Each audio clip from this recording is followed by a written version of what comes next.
Hey everybody, welcome to It's Not Soccer, It's Football. Thanks for joining us this week. We are going to be doing our special Manchester United season preview. We are joined today by a couple of special guests, a few Manchester United fans. We'll let these guys go ahead and introduce themselves and give a little background on how they became fans of the club. Jay Withers, go ahead, buddy. Hey guys, I'm Jay. Been a Manchester United fan since 2001, 2002. I think I saw like a Beckham jersey on vacation once. And then right after the '02 World Cup, I started getting into FIFA. And then like as soon as I started playing, like Ryan Giggs was doing like tricks on the intro video. And I was just like, I gotta play with his team. And then it was just like Man U from there. And then once they started showing Premier League games on ESPN in like 2005, I was just like hooked. So been a United fan for a while. Awesome, appreciate it. Yeah, you're not an American soccer fan of the Premier League if you didn't have something to do with FIFA being how you started following your like everybody we've had on here. It's been like, well, I saw this jersey, but Arsenal was the first team when I got on FIFA, or I like Tottenham's jersey on FIFA or whatever it is. So that's very common. Ahmed Al Kattabi, go ahead, buddy. Hey, my name is Ahmed. So how it started with Manchester United, I grew up in North Africa, and we're huge on soccer there. And we watched every league, so you had to have a team in every league. And when I started watching the Premier League, I don't know how, I don't know why, I started getting attracted to Manchester United. They had an amazing team in David Beckham days, and in the early David Beckham days, and I would say like 1998, around 1998.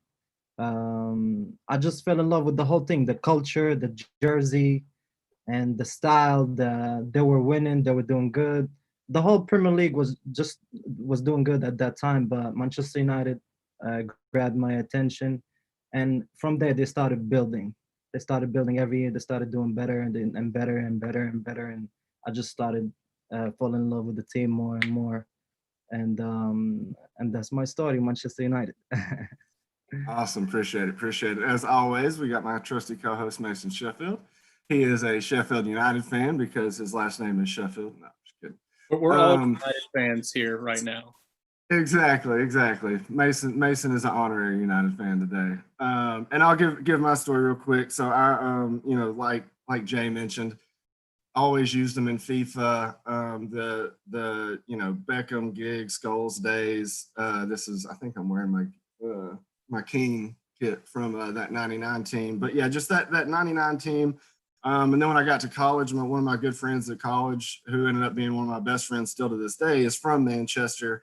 And so we would, get up at 6 a.m. and watch the games every week in college, no matter how late at night. Sometimes we didn't go to sleep. We'd just have a late Friday night and watch the game Saturday morning. But no matter what it was, we found a way to make it to watch every game. And you had to watch them live. There wasn't DVRs back then. So, yeah, it was, basically high school and college is when I fell in love with them. And like you guys, it was a great time in the late 90s and early 2000s to fall in love with United. So, yeah, appreciate the background, guys. Kind of along those lines, first topic we'll roll into is just who do you think is the best team from history? And to me, I'll go ahead and just kind of start. I feel like for at least in modern history, there's really only two teams we're talking about, and it's that 99 team and it's that '08 team,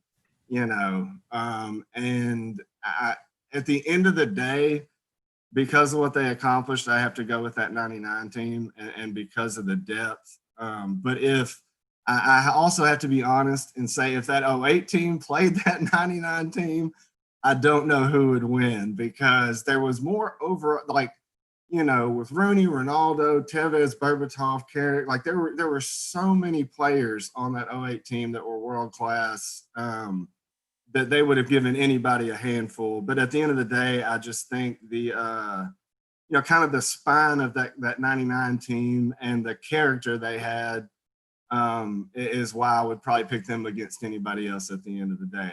Ahmed, who you got? So because by 2008, that's when I became like a young teenager. I understand more about soccer than when in 1999. So that's one reason why I picked 2008. And the other reason is it's an amazing team. I don't know how you can pick the 2008. Like Cristiano Ronaldo by himself is enough to pick that team, you know? And it was a crazy year. It was a crazy year how they won the Champions League and the Patrice Evra, you got Cristiano Ronaldo, Tevez. It's a crazy team, so I have to go with that team. Nice, nice. Jay, who you got? 2018 would crush the 99 team. Like, it's not, if you have a player in your squad that's arguably the best player in the world, like hands down, like Cristiano Ronaldo, like even if you don't agree he's the best player in the world, like, I mean, come on. But I will say, like, an actual logical reason, I think that both squads, like, were very similar in that they both had really good depth and really good world-class quality. I think the '08 team was just like a step above. So like their depth players like Ji-sung Park were like a step above like what was his Nicky Butt or whatever. Like I'm taking Ji-sung Park over Nicky Butt any day. And so like for hardcore Manchester United fans, like you know that those were really good off the bench players or players who could do a job, but also had really good technical ability. And so I think the '08 team is just like a step above them. So like I'm taking Berbatov over Solskjaer coming off the bench like any day. Like even though Solskjaer like essentially won the '99 like Champions League for United, but I'm going '08. And it's so funny how different of an era that is in just 10 years and how much the athleticism overall of the game changed to where like, some of those guys from 99 that were just world class and bossing, if you look at like the physicality by the end of the 2000s, it was, the Premier League was just advancing at such a rapid pace that like I said, I might, if you're talking about a one-on-one matchup, I would probably think the '08 team would get the better of them, 6 or 7 times out of 10. Ahmed, go ahead.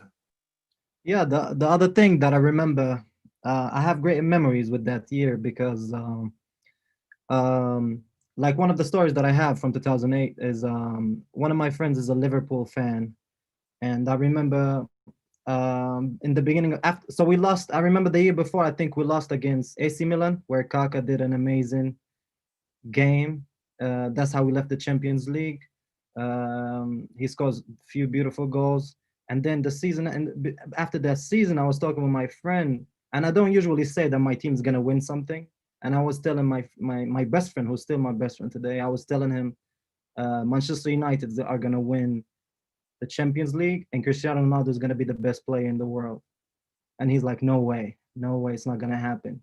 And it was a bet, and that year, that's what happened. But Manchester United won the Champions League, and Cristiano Ronaldo was the best player. Nice, nice. Mason, who you got in this matchup? '08 versus '99. I got 99 all the way, man. That squad rotation, I would say, was better than '08. And kind of back to the point that Jay was making was that the talent, the bench talent was higher. So you've got these guys that absolutely deserve to be on the pitch. And I think at that point it can, I don't know. I've got that 99 team as the happiest of all players that are always in form and always doing the right thing under their coach because they're in that happy state, I guess you can say. I just give the edge to them as far as abilities overall. Yeah, and that's why I kind of went with the '99 team too. I think their mental toughness was like maybe a little bit higher than that '08 team. I think if you were to, have to pick one guy to have your back in a dark alley between Roy Keane and Michael Carrick, you're probably going to pick Roy Keane. Like there was just a little bit more toughness and grit to that '99 team. But I think it's hard to argue that there wasn't, as far as like flair and world-class talent and the ability to just do some of the most, some of those Berbatov games and him and Tevez, that interchange that they would have. I don't know that the '99 team could keep up with them athletically, and that's why I think heads up they would beat them. I do think that mentality in the '99 team, though, it over the course of a season, is probably going to win you more games and get you more points. Jay, you got anything to add on that before we move on? Yeah, so you bring up a really good point. So I think on the one hand, you have a lot more quality in the '08 team, but like in the '99 team, like Roy Keane versus like Darren Fletcher or Michael Carrick, like Roy Keane is like going to destroy them like in a one-on-one battle. But so like is Darren Fletcher like doing enough work off the ball to prepare himself for Roy Keane coming in and like tackling him? So like is that IQ going to like outweigh that grit in that midfield battle? But honestly, I think it comes down to like talent versus like that discipline and like physicality or like fearlessness to like get physical in a game. Like if you're a better soccer player, can you still overcome like players just kicking you around the field Yeah. who are then going to go back to their game plan and counterattack you as soon as they're done kicking you? Right. How's Ronaldo gonna react to that first hard challenge from, Neville or Giggs or Keane or whoever it is, So yeah, I think that mentality is going to be the deciding factor for me as well.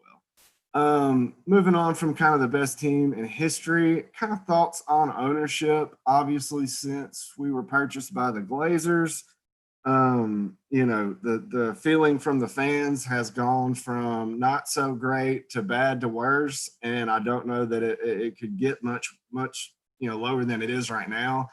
I know that all in conversations with fellow fans myself, like we don't care. I don't care who it is. I would love for anybody to come by this club. I don't care who they are, what they've done in their life. I just want the Glazers to not have this club. Um, do you guys think that they are part of the main problem? How big of a share of the blame do you think they hold for the current state of things? Jay, you want to start us? Yeah, so I will say, like, first off, Glazers out. Like, I think the Glazers are like the rot at the core of the apple.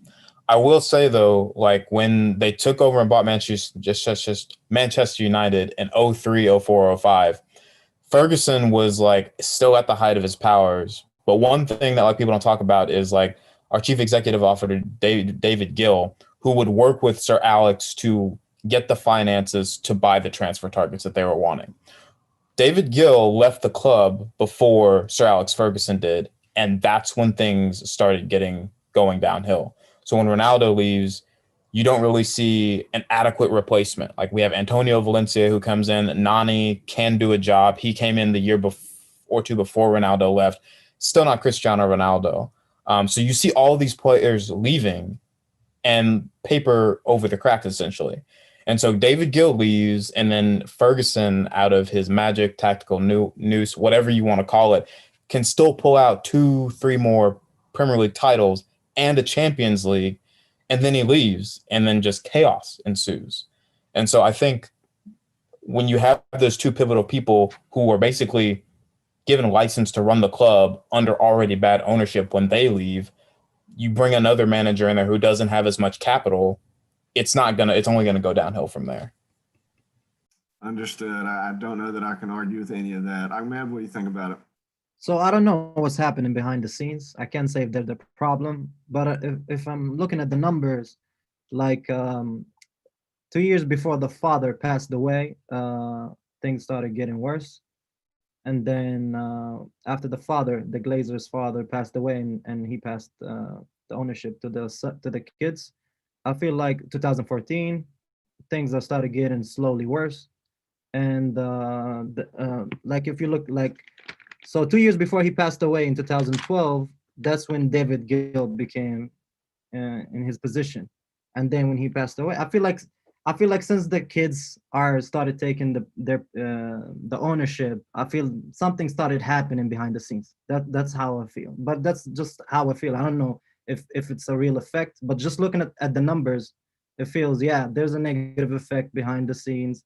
Um, they're focused more on money or something, you know.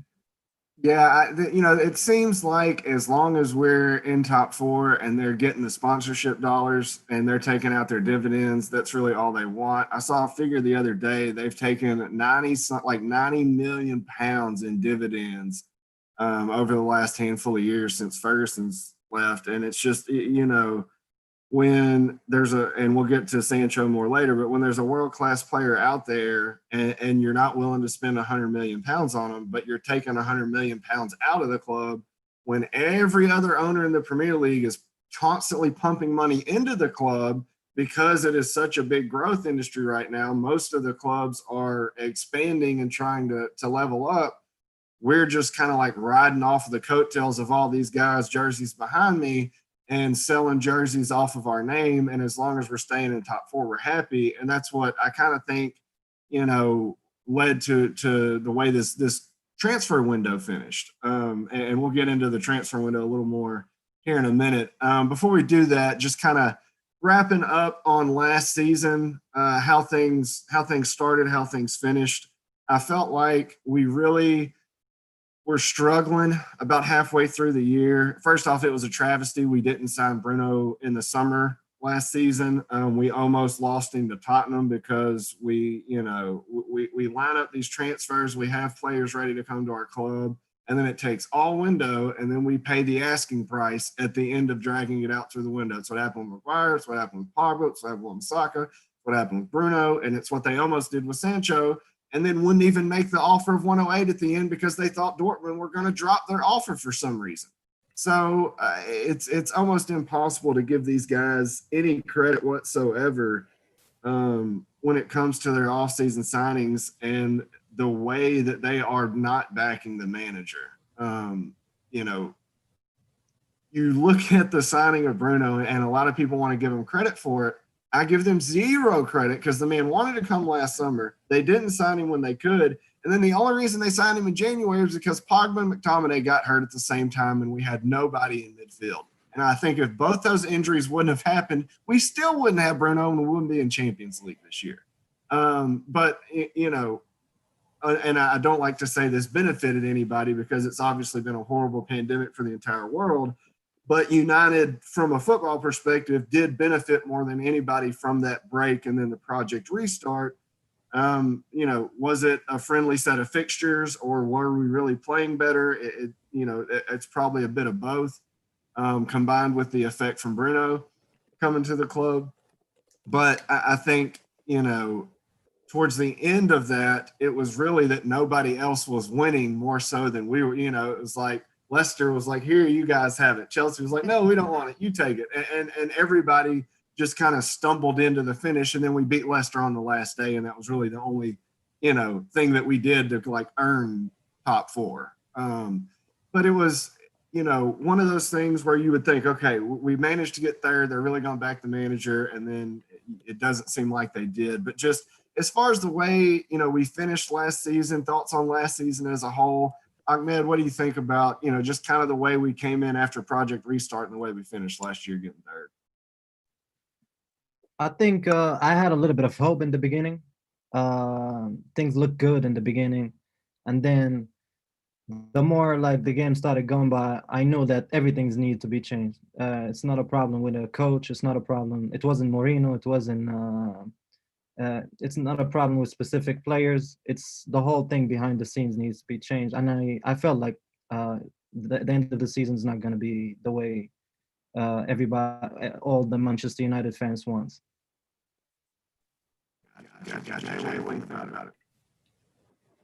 Yeah, so I kind of want to touch on something that you talked about with Bruno Fernandes. It's crazy. It's like before all of the before all the Bruno Fernandes penalty memes were coming out, like people were just like, this guy's on fire, right? Like he was like assisting. He got 12 goals in 22 games. Like granted, some of those were penalties at the end of Project Restart, but I'm like baffled. Why didn't we sign this guy 6 months before? Like that's the $1 million question. Like we can get to Harry Maguire later, but he was a standout defender in the Premier League the year before we signed him. Yet it took us months to fork over the money to pay Leicester for Harry Maguire. Like everyone, Man City wanted Leicester Maguire. Everybody wanted like Harry Maguire, not Leicester Maguire. But yeah, that's the question. Like, I don't know like why they're dragging their feet. on that. But yeah, Daniel, your mic's messing up a good bit. You're giving a lot of weird robotic feedback. I don't know how to describe it. that's accurate. That's not that robot. Sorry. Does that sound any better? No, that's cool. All right, let me just unplug this. No worries. I'll take over here for just a second. So we were talking about, let's see. Next we had Project Restart. We'll go ahead and move on to the next topic. What are you guys' thoughts on the manager at the moment? Was moving on from Mourinho a good idea? Is the manager in place the right one? Ahmed, I'll let you go ahead with that, buddy. I think moving on from Mourinho was a good idea, but Mourinho wasn't the problem. But after everything started getting worse, I think it was a good idea to start fresh. But they should have started fresh with everything, not just Mourinho. I think the management, the whole management, not just the manager, not just the team manager. I think it's David Gill. I think it's the owners. I think it's everybody behind the scenes are affecting the team negatively. I think Mourinho is an amazing coach, and he needs a certain environment so he can deliver the level you expect from him as a high level coach. And I think the problem now, one of the problems that Manchester United still need a new coach. They still need like one of the top 5, but before that, I think they just need to fix the problem behind the scenes. They need to figure out what's going on behind the scenes with David Gill, with the owners. I think they need to figure out that problem before the manager, before the team manager. I think I was hoping for Mourinho to deliver the same level as expected from him. It was sad for me to see what happened with him. It was sad to see how the relationship ended with. I'm a big Mourinho fan. It was sad for me to see how the relationship ended with Manchester United, how he got sacked. I was expecting better, but I think behind the scenes they're having a lot of problems. It needs to be fixed before changing the coach. Yeah, I would have to agree with that, and kind of off of what Daniel was trying to say. So Mourinho, I think, is a good coach. I think he's past it, but I think he is not the problem, like you were saying. We're signing players on 200 grand, 300 grand, almost 400 grand a week. Players like Phil Jones, Marcos Rojo, like players who are either injured or they're just not good enough to play. And so that hinders part of what we can spend on transfers. And so regardless of how good Solskjaer does or doesn't do, he's always going to be hamstrung by the fact that he's not getting in targets that he wants, partially because we're spending so much money on players that don't contribute to the team. They're deadwood.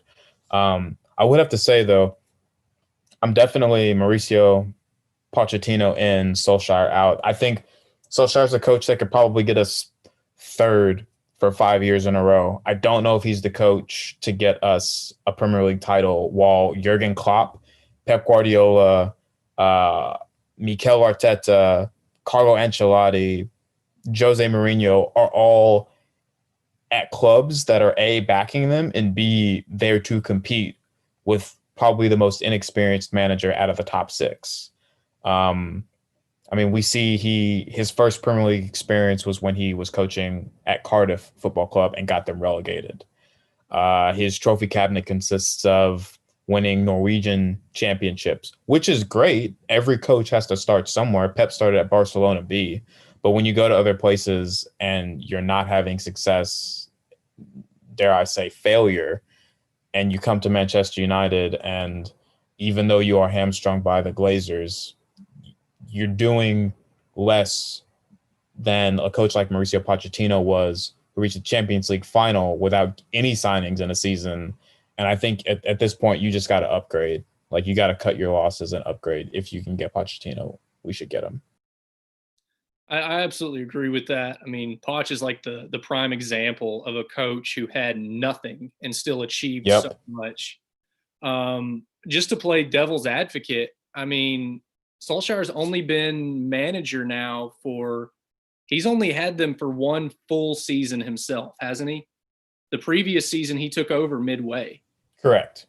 And they did great starting in January or whenever he took over. And then last season, awful start, great finish. Once again, I think the problem that we're seeing at this point, I mean, it's early to see trends for him, but he doesn't, at least the culture there does not start strongly. And that's the main problem that I think Man U is facing at the moment. They really need to just hit the ground running stronger and have that final season, you know, strong form throughout, or at least show glimpses of it and not start and looking like, oh my God, we're going to finish middle of the table. So that's just my 2 cents on it. Daniel, I'm sure you have some thoughts on Ole. I mean, that depends on if y'all can hear me. Can we hear me yet? Yes, sir. I feel like I am getting molested by an alien anymore. Until that dropped. No? All right, we're good. Okay. Yeah, you know, I was never a big fan of Jose personally. I think that, you know, his attitude didn't necessarily match the way United do things. And listen, I think that at some clubs, he's probably a real good fit. You know, you want that kind of hard manager who has that experience. But I think for the players, especially a guy like Paul Pogba, I just don't think the modern footballer really reacts to the Jose style of coaching the way it would need to for him to have been successful. And I think that's still a problem we have to deal with. I love Pogba as a player and his talent. I think that's why it's so important Bruno came, because, you know, I don't know that Pogba's as good as being the guy. It seems like for France and for Juventus, when he has like Pirlo and Vidal or Conte and other like Griezmann around him, he's much more comfortable when he can just go box to box and be free instead of having to carry a team on his back. And so I think, you know, when you had that Jose style of grinding down coaching, clashing with the Instagram, Pogba, hair flare, and everything else, which, like, you know, for the future type players, that's kind of the future of the game. It just wasn't a good fit. And so, you know, I wasn't really sad to see Jose go. Do I think Ole's resume is worthy of being the long-term coach at United? Of course not. I don't even think it's a question. But as a club legend, does he deserve to get backed and have a chance to succeed after finishing third with a team that probably wasn't one of the 4 best teams in England last year? I think, yeah, he probably does. You know, I think because we didn't have Bruno for the first half of the season last year, if you look at the season as a whole, we probably weren't one of the 4 best teams. We just kind of got a lucky run of games at the end and then beat Leicester to finish top 4. So, you know, I don't think Ole's a tactical genius. There's plenty of selections I've not agreed with. There's plenty of substitutions I'd wish he make that he doesn't. But at the end of the day, I think that he really deserves to be backed before he gets replaced by Pochettino. I do think that, like, the Glazers are planning to replace him with Pochettino, and they're kind of setting him up to fail a little bit. Ahmed, you got something to add on that? Yeah, I was just agreeing with what you're saying. I think one of the issues with Mourinho, he have to be the main star of the team. And that's one of the issues that sometimes he have with the players. And I'm not sad that he left. It was the right choice. As I said, it was the right choice for him, for his career, for Manchester United. I'm just sad that it happened like that. I'm sad. I was expecting more. And I'm just adding again. There are certain coaches like Mourinho, you have to provide the environment for them to deliver. Yeah. No, and you know, we'll see how it works with Tottenham. It's been interesting. I don't know if you guys have watched that All or Nothing series that they're doing, but it's been real fascinating to kind of see Jose behind the scenes and interacting with the players, like the Danny Rose situation and Dele Alli and some of that stuff. Jay, you got something to add? Yeah, I kind of wanted to touch on points you and Mason made. So this is my conundrum with Solskjaer. He hasn't done bad enough for me to be like, he deserves to be fired. Like, I will never say, like, Ollie out. Because, like, to your point, Mason, he came in the middle of the season. He beats PSG in the Champions League in a game that we don't deserve to win.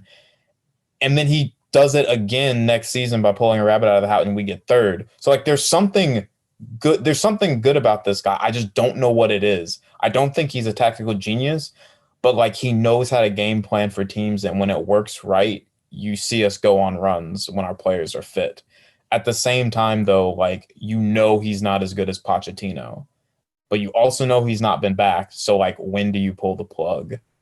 Yeah, and I think I think you hit on something really important there, Jay. I think emotionally he's a great coach. I think as a man manager he's a great coach. As a tactician, I don't have confidence that he's going to be able to outthink or outpoint some of the top managers in the game tactically once the game has started. Ahmed, you got something to add to it? Yeah, I want to say that he's not a bad coach, but he's not good enough for Manchester United. And I think the push that happened in the beginning, I believe that it's, as you said, it's an emotional support. They felt that they have this new coach, and the players felt like they have to deliver with this new coach. I felt that that's what happened. Like even the fans, like with this everybody's energy was on point. That's what it is. I felt that's why they were delivering in the beginning. Yeah, and my buddy from Manchester told me that even like kind of around the grounds and like from the guy changing the trash can in the dressing room to the person taking tickets at the front, like when Jose, like towards the end of Jose's reign there was just kind of like a negative kind of standoffish, tense attitude. And when Ole came in, it was like a 99 reunion tour or something. It was like Ole's at the wheel, everybody's happy, and that's all good and fine. I just wish that we had got Ole a decade or 15 years into his coaching career where he had been in enough bad situations and failed enough to learn tough lessons that he could then rely on now as a manager at one of the biggest clubs on the planet. I think Jay's point about, his past history is extremely fair. And when you're looking at the resumes of him versus a Pochettino or some of the other guys out there, it is hard to say that Ole is tactically a better coach than those guys.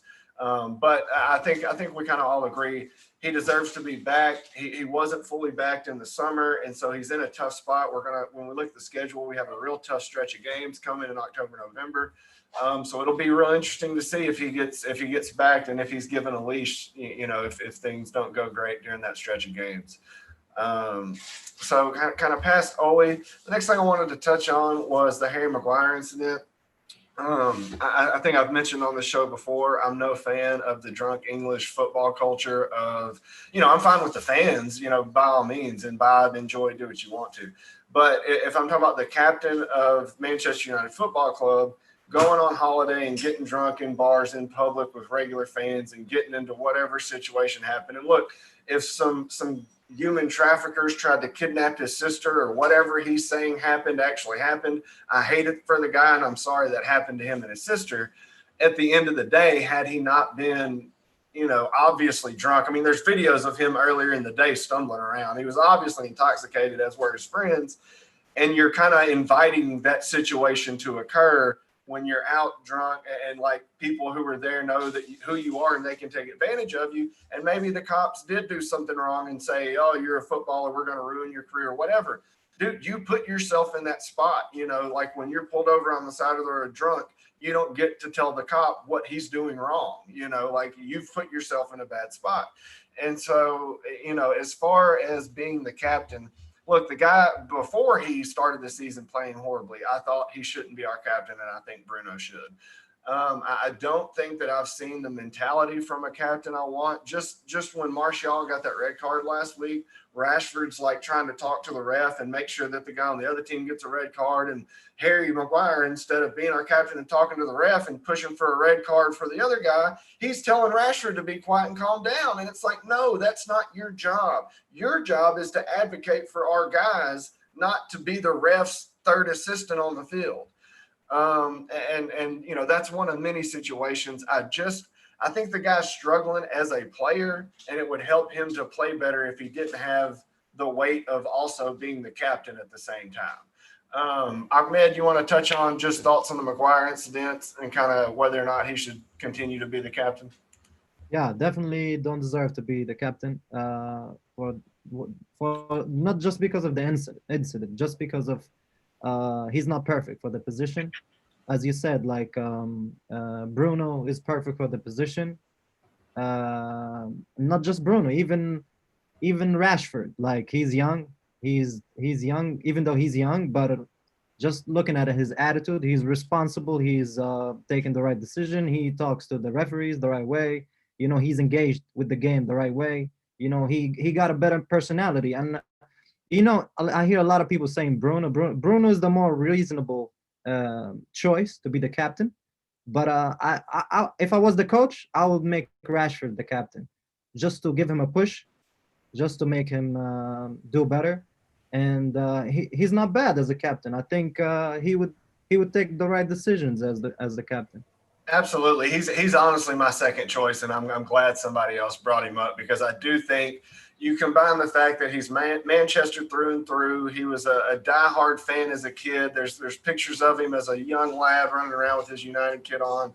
The work he's doing in the community, he just earned his MBE. We'll touch on that more in a minute as its own topic because it deserves it.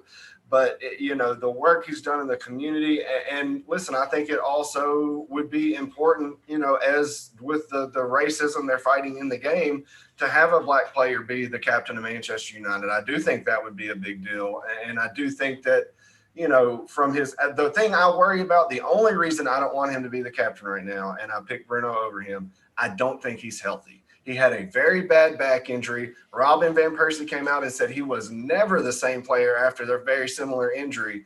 And I'm not saying I don't think Rashford's ever going to be the same, but I watch him very closely because he's one of my favorite players. He does not seem to have the close touch control and the short distance explosiveness that he relies on to be the player he is. And I think that's because his back is not quite yet 100% and stable yet. And because of that, he's not fully trusting his body, and he's kind of second guessing and hesitating a little bit. He had a great goal just the other day, and I hope he's working himself back into good form. But for a lot of those reasons, I'm glad you brought up Rashford. Jay, who you got? So first off, I don't think it gets better for Rashford because you got the Euros next year as well, and there's no way we're resting him for that. But to touch on Harry Maguire really quickly, I think you're right. He put himself in that position. No matter what the outcome was, he made it worse. So I think for that, he does not deserve to be our captain. He's also been arguably our worst defender in the past 4 months. So strike two, you don't deserve to be our captain. And then strike three is one of you guys mentioned he was trying to calm a player down when as the captain, you should be fighting and talking to the ref. Roy Keane would never do that. Wayne Rooney would never do that. Cristiano Ronaldo would all of our previous captains would never just sit back and let that happen. My other unpopular opinion is I don't think we have a player who is ready to be captain at Manchester United. I think Bruno is a good second. We don't have anyone. So when you looked at Lindelof and Bruno Fernandes fighting over a mistake that Lindelof may have made, Bruno doesn't have that respect yet as a Manchester United player. People don't look to him they looked to him as a leader on the field, but maybe not in the personal sense that maybe Maguire might have. So I think it's only a matter of time before Bruno can be the captain. That's what but I was right now, ask. And sorry to I don't think anyone. Sorry to cut you off. That's what I was going to ask. Do you think it's just because he hadn't been at the club long enough, and that he'll kind of earn that trust over time and then be a better fit, or do you think that it's like his personality? Because I feel like he has the personality. He just hasn't been there long. But hell, he's only been there 6 months less than Maguire. Right. So Maguire hadn't been there that long. That's why I have a problem not choosing Bruno for not being there long, because Maguire hadn't been there that long. So who would be your choice for captain right now? I mean, if I had to pick one right now, it would be Bruno Fernandes, because I think he's the only person who is ready to give it to the badge every single time he steps on the field. He's vocal. Even if he doesn't have the respect from the players now, he's still going to give you an earful. That guy performs at a 6 or a 7 every single game. He rarely has bad games, and when he does, he's still able to pull magic out of the hat. Whether that's VAR giving us a penalty or him just giving an amazing pass in the final third. No, absolutely. Mason, you got something to add on that one? Jesse Lingard for captain, no doubt. That's what I got. Yo, you can kick him out, right? I think I'm the host. I don't know why. No, but seriously, yeah, I don't think it's Maguire, and that it's sad because I wish the best for him. That's a Sheffield boy. Like, I want him to succeed, and he is trash, bro. Like, he is not worth the money you paid for him. Facts. The shots of him guarding Lindelof are hilarious. Like, he literally is letting opposition go, and he's guarding his own player. It's insane. I have an analogy for that, Mason. And then and to put this into perspective, you're right. He is the worst center back you've had. You guys haven't been on the show yet, but Daniel does not give Lindelof a good go any week we talk about him. Ooh. Lindelof's match rating is a full 1.2 points ahead of Maguire's. Yeah. So Lindelof is a great center back comparatively speaking. That's awful. So that's my 2 cents. Go ahead with your analogy, Jay. So in the last game, I honestly, when we lost to Spurs, I think you see Harry Maguire holding on to Luke Shaw to get him out of the way to try to. He basically causes the goal. So he grabs our own defender, preventing him from stopping a goal, throws him out of the way, and then by the time he gets there to try to stop the goal, it's in the back of the net. And so the analogy that I have is, imagine you have 2 firefighters going into a house, and one of the firefighters finds the fire and is about to put it out, but another guy is like, no, let me do this. He throws the other firefighter to the ground, and by that time, the house is on fire. Like, who does that type of friendly fire to your own teammate? I'm gonna be honest, that happens way more than you would think, though, Jay. That concerns me. Shouldn't happen on the pitch, though. Right. All right. Anybody got any final thoughts on the whole Maguire incident? Who should be captain before we move on? Ahmed, go ahead. Yes. So I was just saying, you were talking about, is it the issue with the personality? That's why Bruno. What's the issue? Why Bruno shouldn't be Why Bruno should be a captain? Why shouldn't he be a captain?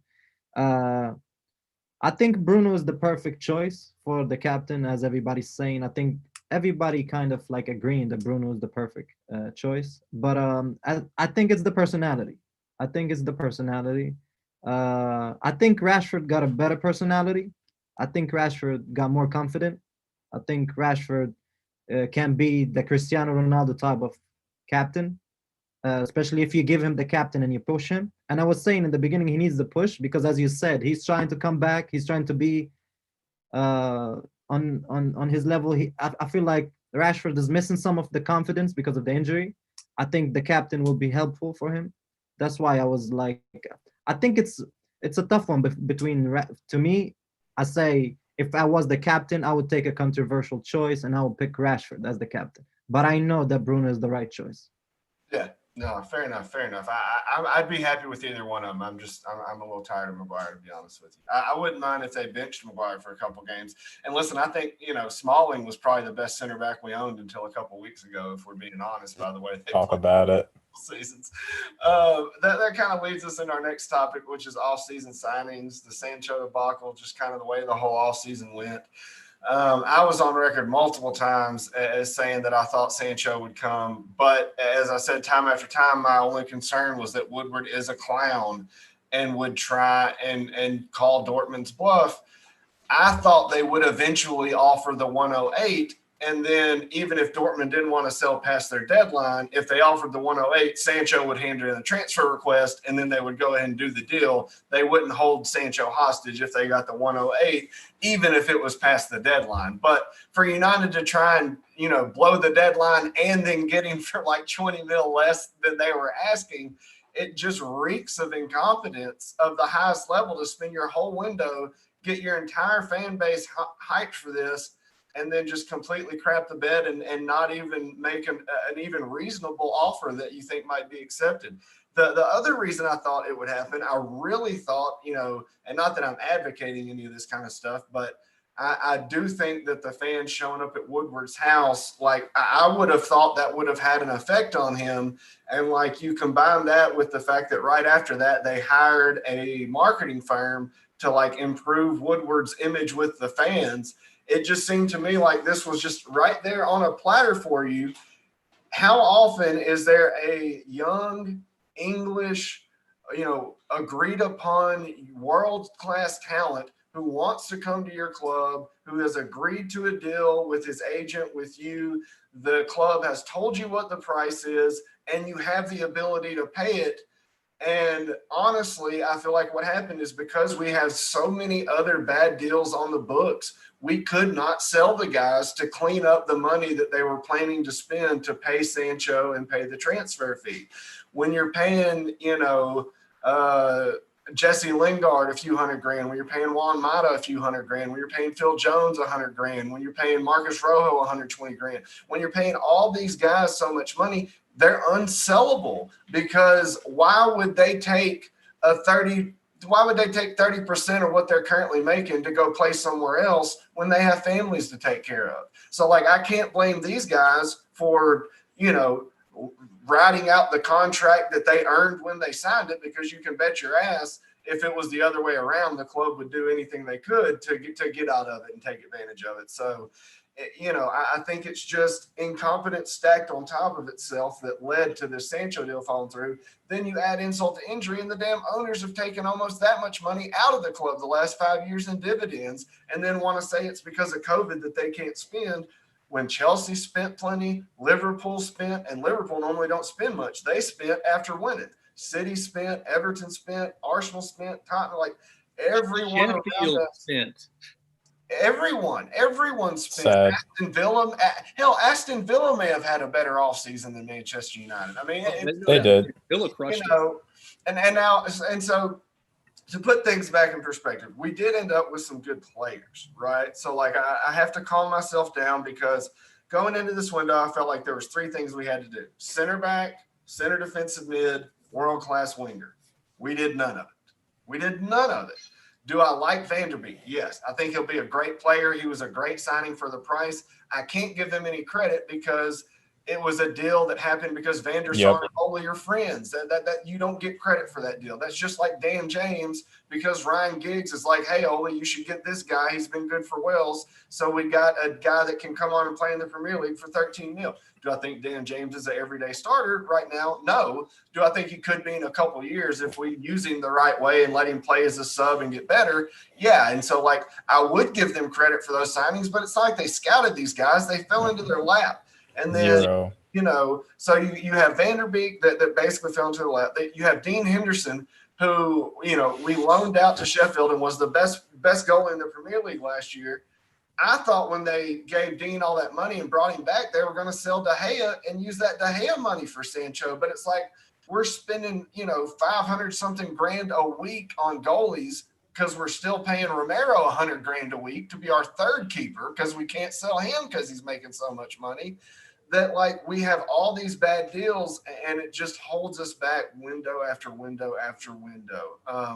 I don't want to take away from Dean Henderson. I'm super glad he's at the club. I think De Gea has made a lot of mistakes, and having a young, super talented keeper is going to make De Gea either zone back into that world-class keeper he was, or, mentally not be able to handle it, and he'll move on and Dean will be our guy moving forward. Either way, I think we'll get better play out of our goalkeeping position. Not that De Gea has been our problem by a long shot. He kept us, in the top four by himself some seasons. He just isn't in great form right now. Cavani, I think, was a panic buy. I don't blame Cavani. I think Cavani actually might be able to give us something good, and we might get lucky and get a good amount out of this player, despite the fact that it was a horrible deal for us to do, in the sense that he's been available for 6 months. His contract was up. He hadn't been playing for PSG since March. He wasn't even in their Champions League squad at the end of the season. So, Cavani's been available all summer, all window before. If we really wanted Cavani and he was a target, why didn't we bring him in 3 months ago? Why did we not have him for these first 3 or 4 games? So, it's hard for me to say any of this was a plan. And then Tellez, I think he's a good young player who could help us. At left back, and, we did a decent job scouting him. So he's the one that I maybe will give us some credit for. I know that was a lot. Jay, you're unmuted. I tell you want to get in there. Go ahead, buddy.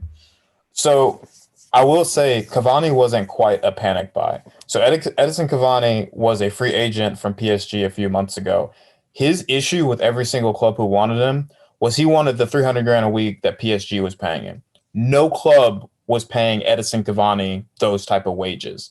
What Manchester United did, which was surprisingly smart, was they went in for Cavani, said no to the 300 grand a week, and then intentionally waited the last week of the transfer window to sign him, which is smart when you're signing a player who is out of contract, who is like going to just not be playing football at all if he doesn't sign for a club. So that was actually a smart bit of business. And Cavani's essentially a complete forward. His biggest issues are he's injury prone. So he played out when he was at PSG, Zlatan was the main guy, so he got shuttled out wide, which wasn't a problem because when he played for Napoli, he was a wide forward. That's kind of how Napoli's systems work. So he can drift in, he can be a target man. He's 6 foot, he's got quick feet, he can finish in the box. He's a scrappy dude, but he's also a graceful player and a technical player. So I don't think Cavani was quite the panic buy. Do you But think it's we would have got him if we got Sancho, though? That's my thing. I No. think once we realized we couldn't get Sancho, we went and got Cavani. I don't think this was like Right. a plan to bring both of them in, and then we just didn't do the Sancho deal. I think we fell on our ass with Sancho, and then because Sure. nobody else wanted to pay Cavani what we were willing to pay him, he was still available. So I don't disagree with you. I just don't completely agree because like it wasn't like we weren't looking at him, but I agree. If we got Sancho, we're not getting Cavani. And that brings me to Jadon Sancho. I don't understand why on earth we didn't sign him. This guy's probably going to Barcelona next year, or rather, I take that back. They can't afford anybody, but I don't know if he's going to be a Manchester United player next year. Like, why would you want to sign for a club who allegedly you had already agreed terms with in July, and they're sitting on their hands for 2.5 months, and then you just don't get signed? I think I love the Donny van de Beek signing. We don't have a defensive midfielder, though. He can play there in the regista role, but he's not an enforcer. He is not a defensive midfielder like a Conte or anything like that, or Luca Torreira. Center back were an absolute shambles. We should have got somebody in. We sold Smalling but didn't replace him. Left back, we're actually a pretty strong, like arguably one of the strongest clubs in the league at left back. We have Luke Shaw, but Telles, who's probably going to bench him. We're the strongest team in the Premier League with keeper. I do like what you said about De Gea, though. He kept us in top four when we weren't a top four team in England. Unfortunately, now that we have the players around us that can make us a title or a top two, top three team, De Gea is on the downward spiral, but we do have Dean Henderson, who I'm excited to see. So I think we're going to have to do something in January or just grind it out. I think it's going to be a long, long season for Manchester United. I can't disagree with you. All right, man, go ahead. Get in there, buddy. Yeah, so Sancho is the deal. Sancho, he's young. He got dribbling. He got nice passes. He shoots from outside the box. He's young. He's 20 years old. He understands the Premier League. He's the deal. He was the deal when it comes to Sancho. Cavani, I like the deal. When I heard the rumors, I was happy because when you hear Cavani, that means more goals. That's what you hear. And I think they should have focused on the Sancho deal. But if as you were saying, they couldn't get Sancho, so they canceled Cavani. I think I would have did the opposite. If I couldn't get Sancho, I would have just got Cavani. Even though he's old, even though they're not using him at Paris Saint-Germain, but a player like that, he'll always score no matter what.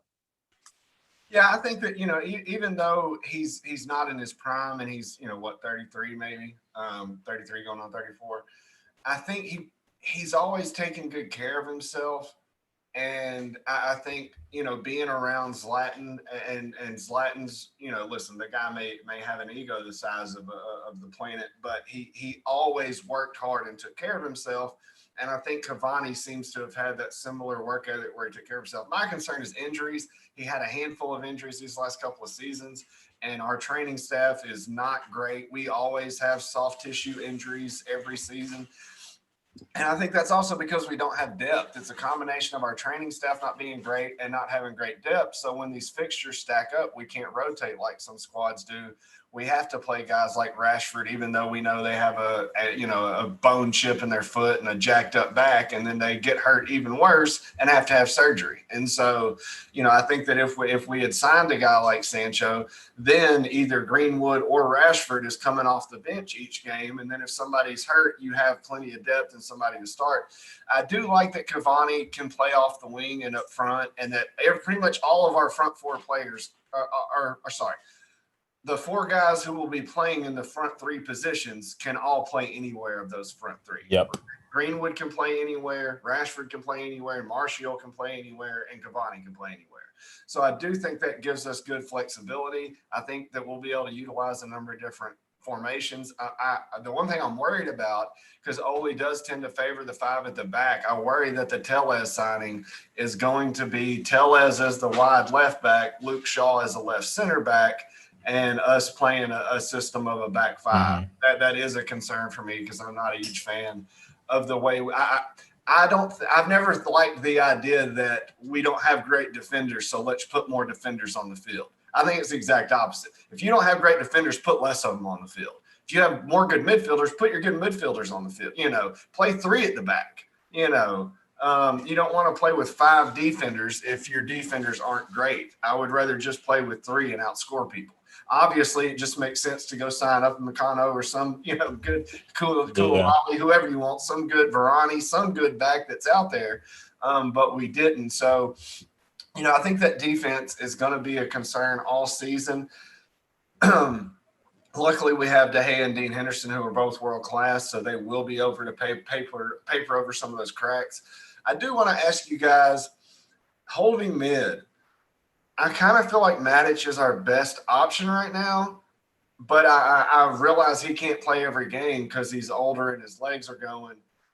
He is somebody who's won at the highest level and has the kind of right mentality. I worry that when Fred plays as a holding mid, he moves around the pitch too much, and our two center backs are not good, and they really need somebody that kind of sticks, closer to them. What are your thoughts on the holding mid situation, Jay? So my issue with Fred is he is a really great technical player, arguably better than Matic, if not about the same. The big issue with Fred, though, is when he receives the ball in the midfield, in the defensive midfield position from the center backs, he receives it with his back to goal. So by the time Fred's turned around, he's usually getting muscled off the ball by quicker and stronger midfielders or forwards who are pressing him. So Fred is a turnover liability. And so he needs to be, honestly, until he can solidify and strengthen his turn game, he needs to be played higher up the field. But then that begs the question, is it Matic or McTominay? We don't know what kind of player Scott McTominay is. We know he's a midfielder. We know he can do things. Is he a center midfielder? Is he a box-to-box? Is he a defensive midfielder? He's not a regista. Listen to this, Jay. He played center back for his national team 2 days ago. He played center back. For Scotland, yep. He played center back. Yeah. So, I don't know. I like Scott McTominay. He reminds me a lot of Darren Fletcher, who can play like a few places in the midfield. And so, like, I'm not blaming Scott McTominay, but I do think we need a true defensive midfielder in the game. We need to sign one. Conte, who's not being used. My thing is, Chelsea, if you're not going to use the guy as a defensive mid, let us use as a defensive mid. I would pay stupid money for Conte. Give us Conte for 3-4 years. I'll take it. Totally agree. All right, let's move on from the offseason. Wanted to talk about Rashford getting his MBE today, or yesterday. I think that deserves a little bit of time. The guy has done so much hard work despite all the, ignorant hate that he has faced. Whether it be, the racism or the food stuff, just trying to feed hungry kids and constantly still catching stick for it. I don't understand it when you have a young man who grew up having to take advantage of these programs, who's advocating, who's doing all the right things, and then still gets crap from players, especially when he's coming off or from fans when he's coming off an injury. You know, I just can't say enough good things about him. I've always loved his attitude. Like you can see the passion in his face when he's playing for the club. Like he just loves when he scored that penalty for against Pitt. Like he just loves to help the club and do good. And I love seeing that passion in him. But super proud of him getting that MBE. Anybody want to jump in on Rashford and his MBE? Go ahead, Jay. No, can you, for the listeners, can you explain kind of what the MBE is real quick before I jump in there? Yeah, go ahead if you want to. My understanding is it's you know they have like knighthoods and lordships and all this stuff in England that dates back a whole bunch of years. But an MBE is like you know almost like a knighthood or a lordship type thing. It's like an honor that the English government gives people for different like charity work or successes, or I think Beckham is knighted and people like that. So you know one of those type things. Yeah, member of the Order of the British Empire. And I know this is a bit of a controversial topic, especially with a lot of Black citizens and Black players, Black celebrities in the UK getting an award, a colonial award, essentially, by a country that has colonized the land of your ancestors, right? So there's, not to get too far off course, but there's like a grime artist or a UK rapper over in England who got an MBE and then said controversial things and then got it stripped away, and he didn't want it in the first place. Not that what he said wasn't he didn't deserve to be reprimanded, but he didn't want it anyways because of those colonial ties, because he's like second generation, like from like African immigrant parents. So I think Rashford deserves the highest award possible for his humane efforts. Like this kid essentially made the British government, you know, do the right thing and like feed kids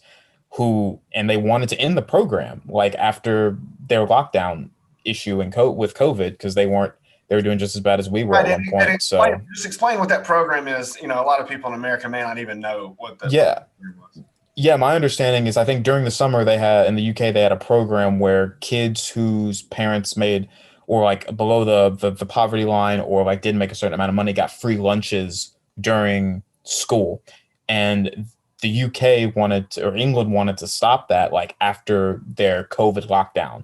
And Marcus Rashford is like, wait, why would you stop that? Like the kids aren't just going to magically get food elsewhere just because the program ends. So he essentially went on Twitter, called out the British government, and they rescinded their order to cut off the program. And these kids are able to have lunch now, which is fantastic. This guy gets all my applause. Yeah, absolutely. Absolutely. Totally deserved. Anybody else got anything to add on that before we move to the next topic? Go ahead, Ahmed. Nothing much. Just I think he's a great kid, and most players are not focused on stuff like that. Like looking at his age, just an amazing kid, amazing, nice choices, great choices.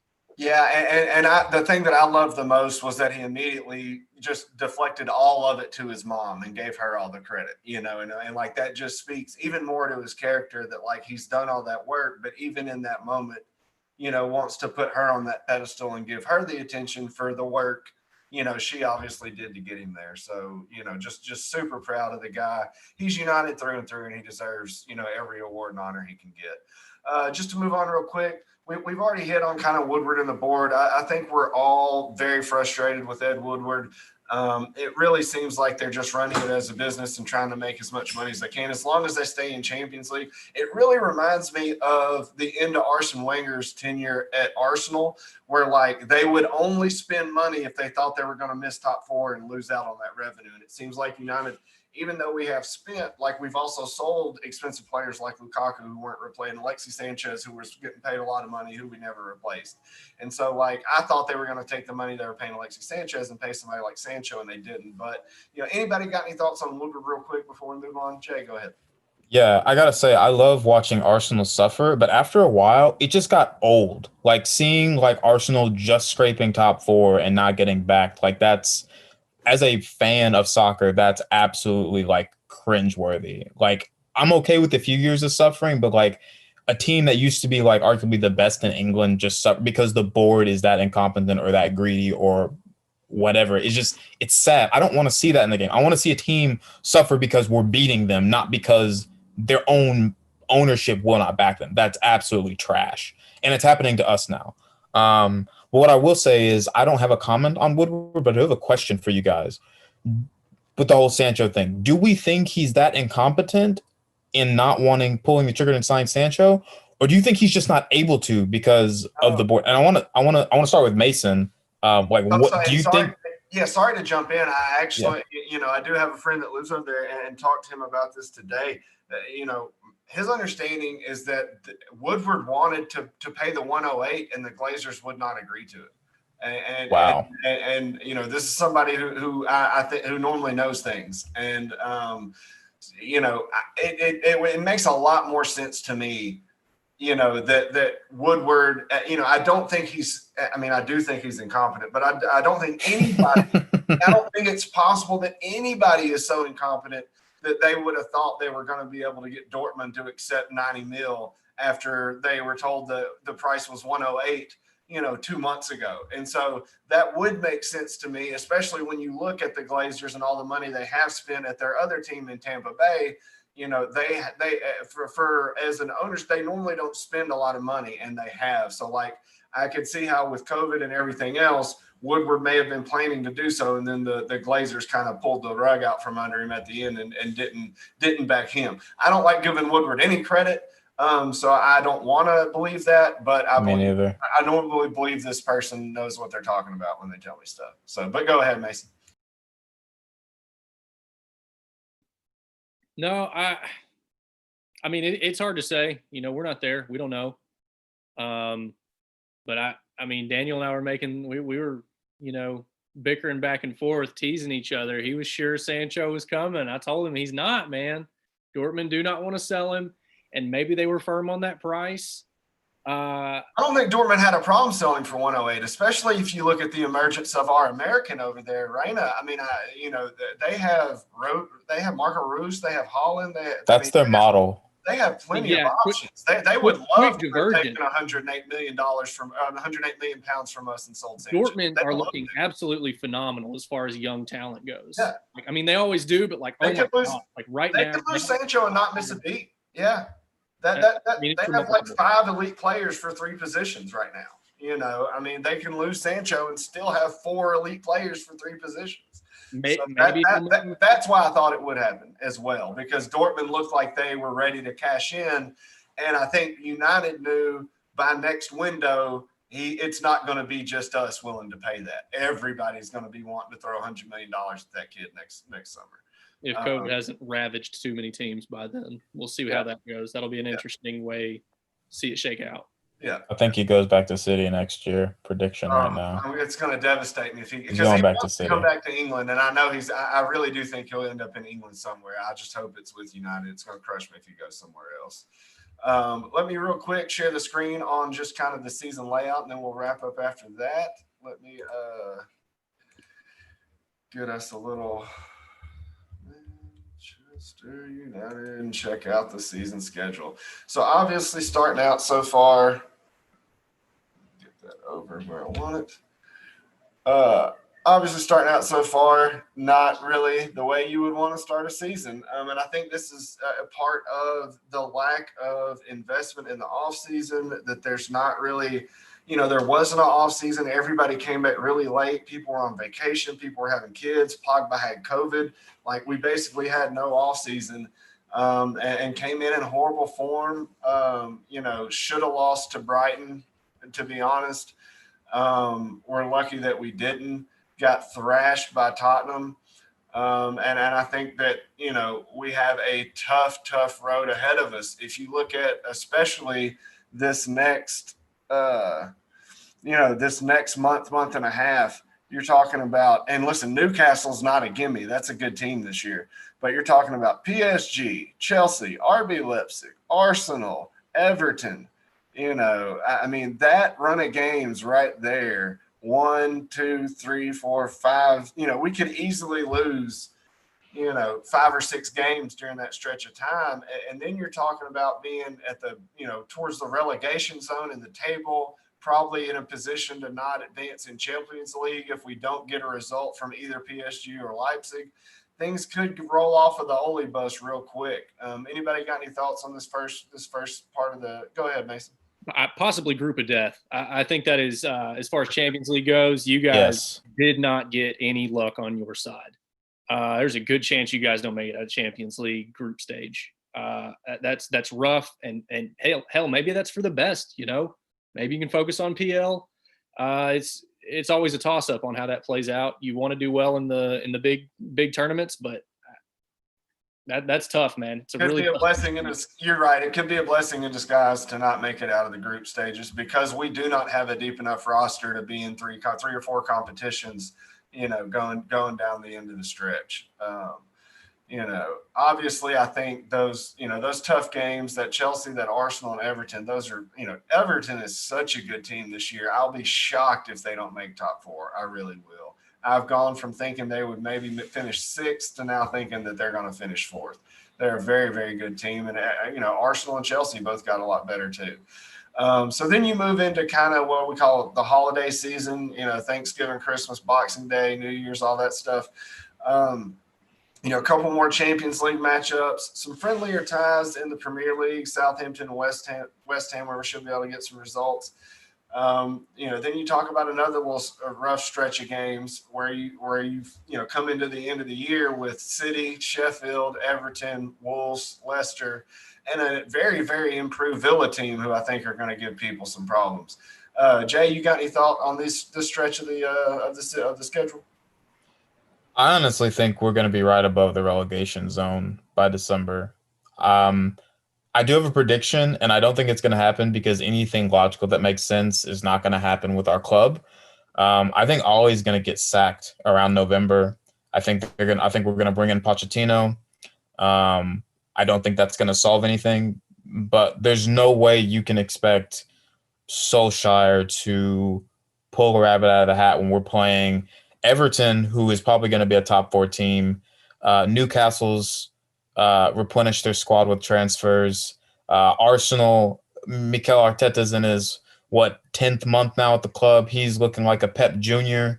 quality. I don't think we can make it out of the Champions League. I think the only way that we do better than my prediction is if all of our players are healthy. But Rashford still dealing with the back injury. Pogba had COVID. Cavani's trying to integrate to the squad. He's a new player. Maguire is having issues. We have issues at center back. Martial suspended for 3 games. Martial suspended for 3 games. Greenwood, everything can't be on his shoulders. I honestly think we'll be in 15th by November, by Thanksgiving. And I think Solskjaer loses his job.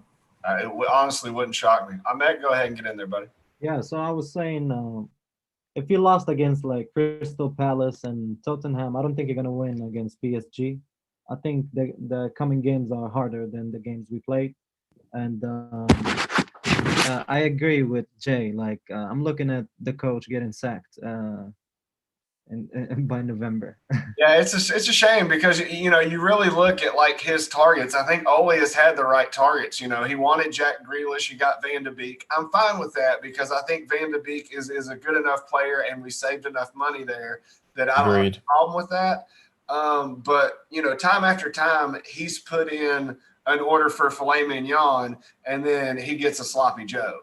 And like you still get to eat if you have a sloppy Joe, but it's not a filet mignon. And so when you're asking for Jordan Sancho, who's coming into his prime, who's one of the best young players in the world, and then you get Edinson Cavani, who's injury prone and 33, like maybe we get the best out of Cavani and things go well, and he scores a bunch of goals the next few months.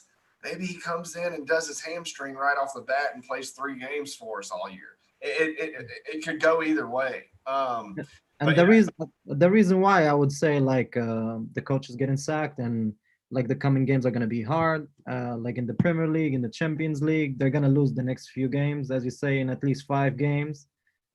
I don't think the problem is with the players that we have. It's not the players at all. It's not that we didn't get deals in summer. I don't think that's the problem. I think the problem, there's no heart. I think the problem, there's no, like Messi said about Barcelona, there's no project in Manchester United. There's no project. That's the issue.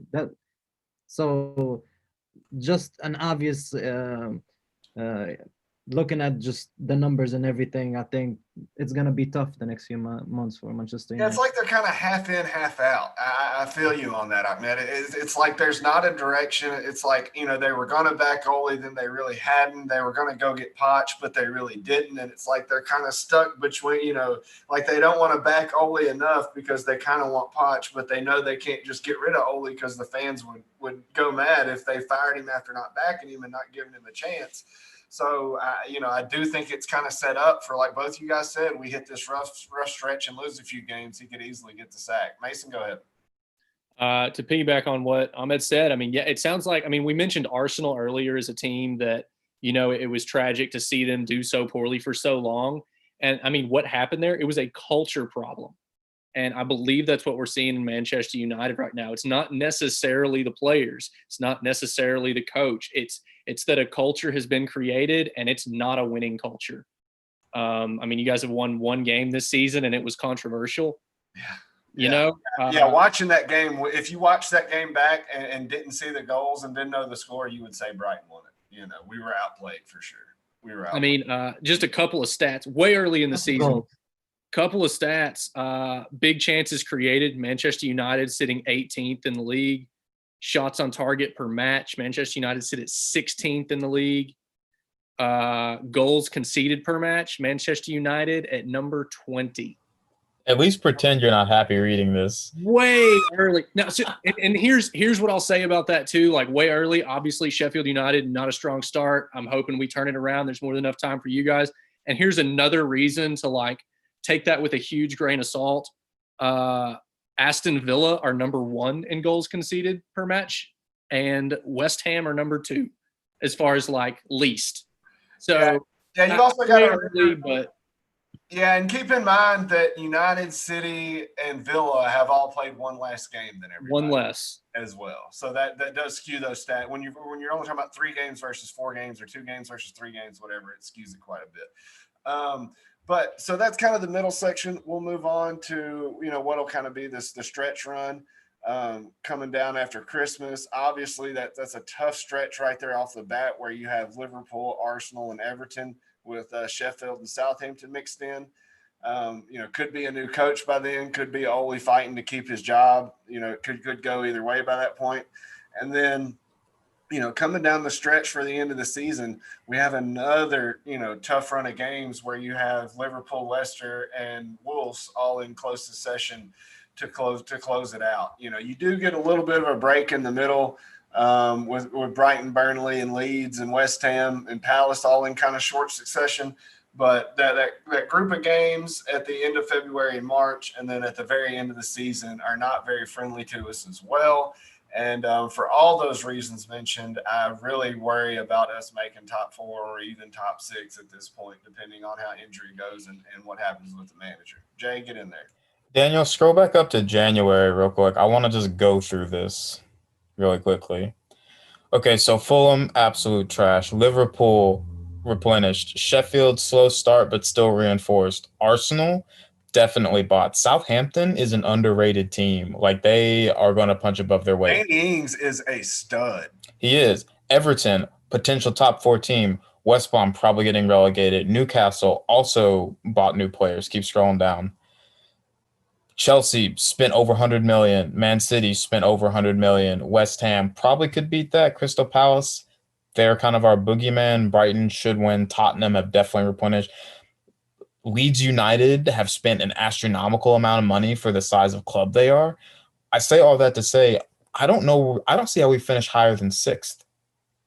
I agree with you, man. It's going to be very rough. We're going to have everybody stay healthy. We're going to have to find our best formation, which I don't really, I was kind of joking when I said I just play 3 at the back because we don't have many good defenders. But now that I'm kind of thinking about it, man, when you look at how many attackers and midfielders we have that we probably need to get on the field to win games, how are you going to play Donny van de Beek, Paul Pogba, and Bruno Fernandes all together and still have somebody who's a defensive mid holding it together?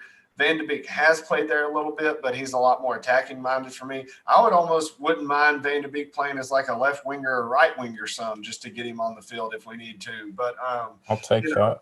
And then now you also have Cavani as well as, the big three of Rashford, Greenwood, Martial. So, like, with all those midfield and attacking options, it's going to crush me if we come out there with 5 defenders and just try and sit back and grind out results parking the bus, and relying on good goalkeeping to paper over bad defending.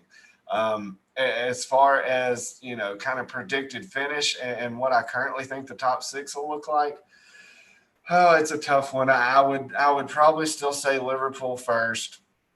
The Thiago signing and Diogo Jota, I think, is a very underrated player who is going to flourish this year in Liverpool. The reason I originally had City is because I thought that Liverpool was susceptible to injuries in midfield, and if Mane or Salah got hurt, they would kind of be sunk. They took care of both of those issues with Thiago and Diogo Jota, so I think they're still first. I have City as second. I don't think anybody else has made enough progress to really overtake them. I do think they're going to figure out who their best back four is, but just enough attacking juice that they will win enough games to be second. Third at this point, I really have Everton. And it's crazy to say that, the way they looked 6 months ago, but Calvert-Lewin is the most informed striker on the planet right now, both for club and country. James Rodriguez is probably the best signing of the all season. Their defense is playing solid. Lucas Digne is great getting down on the wings, providing service with crosses. I just really think the question is Pickford going to keep his job? I think they just signed another keeper. And so, it's going to put a little pressure on Pickford to Definitely step his game up or get replaced. And then behind them, I believe I would say Chelsea. I think they sign, it's tough because those guys are going to have to figure out how to play together and what their best 11 is. But I just think there's enough talent on that team that they're going to finish in the top 4. And then 5th and 6th, I would have Arsenal and Tottenham. And I think United are going to finish 7th and not finish in Europe, unfortunately.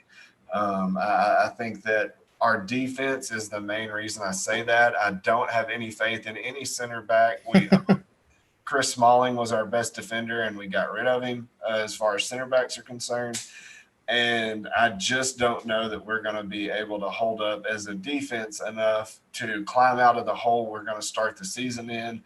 Maybe Ole's still there. Maybe he's not. Either way, it's going to be tough to finish in that top 6 this season. Jay, go ahead, buddy.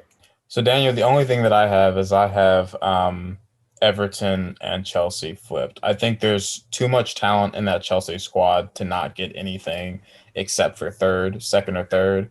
I mean, you have Pulisic, who's coming back from injury. You have Callum Hudson-Odoi, who's like the new darling winger with Sancho for the England squad. You've got Hakim Ziyech. You've got Timo Werner, Giroud, Abraham. I think they are going to have a lot of issues gelling together as a squad, but I think there's too much talent on the field for them to not get third. So I just have Everton 4th and Chelsea third. Gotcha. Fair enough. Ahmed, go ahead. What you got? I think Everton are impressing, thanks to Ancelotti, but I think they don't have the quality like Chelsea and Liverpool and the other teams. I think but they're going to be like around 4 for Everton.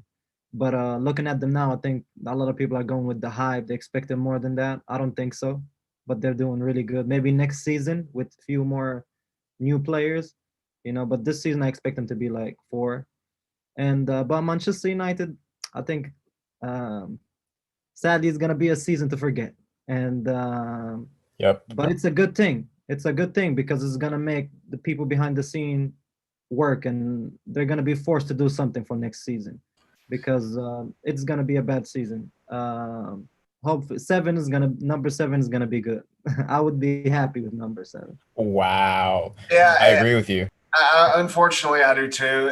My only hope is that, if we do tumble out of Europe, that maybe the Glazers will take some offers to buy the club seriously, because I think that's the only thing that is going to fix things is if we get outside ownership. I know there was I think it was a Saudi group that was putting together a bid. There was a group out of UAE that was putting together a bid.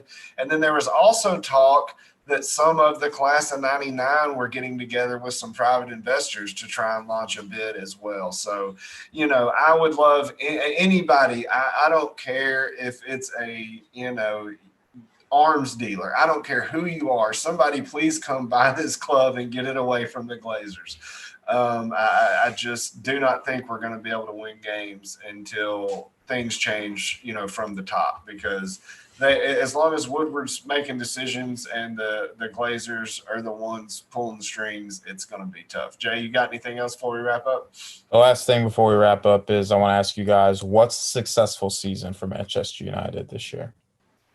I mean, it would either making it out of making our Champions League run, so like making it out of our group and getting to like the round of 16 or something like that would be something that I think would be an accomplishment for this team. You know, maybe to the final 8, or anything in Europe. You know, anything in the top 6 or top 4 would be a huge accomplishment with the defensive issues we have. Success to me would be like if they're top 5. Top 5 would be success. A successful season for Manchester United this season. Yeah, I'll go with that. Yeah, top 5 sounds about right. I'd say top 5 as well. I think we'll probably get 6th or 7th. Yeah. Unfortunately, I don't think we're going to meet it. But yeah, I agree. Well, we will wrap up on that, gentlemen. Thank you guys so much for joining us. Really appreciate kind of tossing it around. You know, like I said before, it was a bit of a group therapy session. I know we were all a bit sad that we did not get Sancho and are a bit frustrated with the board. So it's always nice to talk to a couple of fellow United fans. I do miss seeing both you guys and playing with you. It'd be great if we got to play soccer again sometime soon. But, you know, appreciate you guys coming on, and look forward